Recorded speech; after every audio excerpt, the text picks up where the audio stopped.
Second, दुआ के दौरान होने वाले 10 गलतियों से नजात। पहला क्या है? शिर्क फिर दुआ। दूसरा क्या है? अल बिदअत फिर दुआ, दुआ करते करते बिदअतें कर रहे।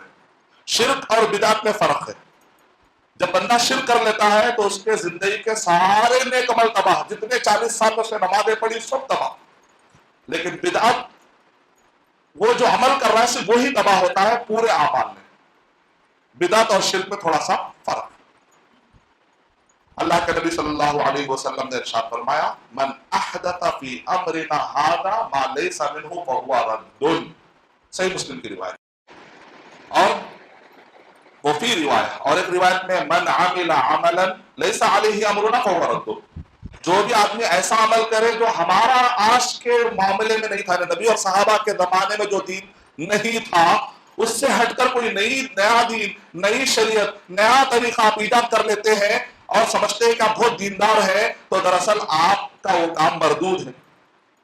लोग नए नए दीन के काम में लाकर कहते हैं ये भी दीनदार, ये भी बेचारा दीनदार आदमी। जो आदमी दीनदार बनना चाहता है वो दीन के नाम पर ज़बा हो जाता है, वो दीन की मोहब्बत में ज़बा हो जाता है। देखिए जो लोग ज़बा कर रहे हैं कौम को ना, वो कोई दूसरे अल्फाज इस्तेमाल नहीं करते, वो कुरान और सही हदीस के अल्फाज भी इस्तेमाल करते हैं। जरा केयरफुल रहना है, जरा केयरफुल रहना है। जो भटकाने वाले होते हैं कभी भी क्या करते हैं, नए अल्फाज नहीं लाते, बड़े होशियार होते हैं, उनको मालूम है ये कौम ऐसे नहीं भटकती, तो कुरान में के अल्फाज लाते हैं और भटकाने की कोशिश करते हैं।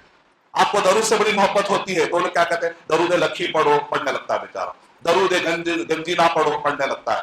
दरूद ताश पढ़ो, पढ़ने लगता है। अब आपको कुरान में मंजिल का वर्ड आता है, मंजिल से मोहब्बत होती है, वो कहते हैं मैंने तुम्हारे लिए 7 मंजिलें बनाई हैं, अब बेचारे पूरे पढ़ते। मैंने तुम्हारे लिए 7 हिफ्ज़ पढ़ा है, पढ़ने लगता है। अब इस्तिखारे के लफ्ज़ से बड़ी मोहब्बत होती है तो कहते हैं इस्तिखारा परेशानी से छुटकारा। एक नया एपिसोड बना देते, कोई बाबा आपकी बात सुनते हैं और पूरे लोग उनको फोन लगाते हैं और व्यूअरशिप बढ़ जाती है।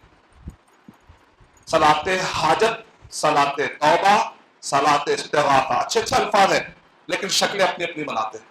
शबे बारात, पहले वो खुद एक बिदत, फिर उसके अंदर और एक बिदत, इसको कहते हैं करेला नीम चढ़ा, यानी करेले को रात भर नीम के पत्तों के पानी में भिगाए तो और कितना कड़वा होता, उतना खतरनाक। पहले एक बिदत, बिदत के अंदर एक और एक बिदत।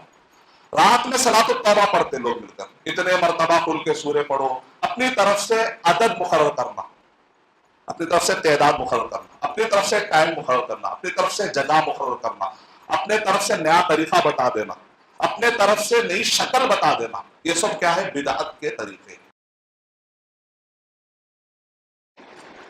हमारे लिए तरीका क्या है? वो दीन जो नबी सल्लल्लाहु अलैहि वसल्लम और सहाबा के जमाने में था, बस वही।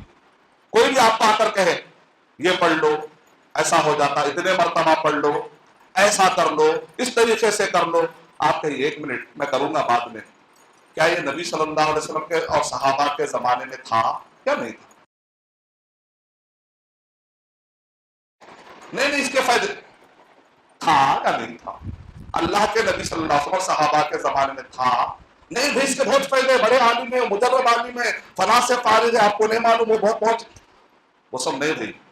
अल्लाह और उसके रसूल सल्लल्लाहु अलैहि वसल्लम, अल्लाह के नबी सल्लल्लाहु अलैहि वसल्लम और सहाबा के जमाने में था या नहीं था? नहीं था, बस खत्म, आप जाइए, आप, मुझे नहीं चाहिए, फायदे नहीं चाहिए। अल्लाह के नबी सल्लल्लाहु अलैहि वसल्लम और सहाबा के जमाने में जिस दिन से जितना फायदा मिला ना, उतना फायदा मुझे मिला तो बस है, मुझे और फायदे नहीं चाहिए। ऐसी जिद होनी चाहिए। जब शिर्क का मसला आ जाए, नो कॉम्प्रोमाइज। जब बिदअत का मसला आ जाए, नो कॉम्प्रोमाइज।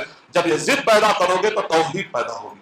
जब ये जिद पैदा करोगे तो मोहब्बत सुन्नत और इत्तिबा सुन्नत का जज्बा पैदा होगा इंशाअल्लाह।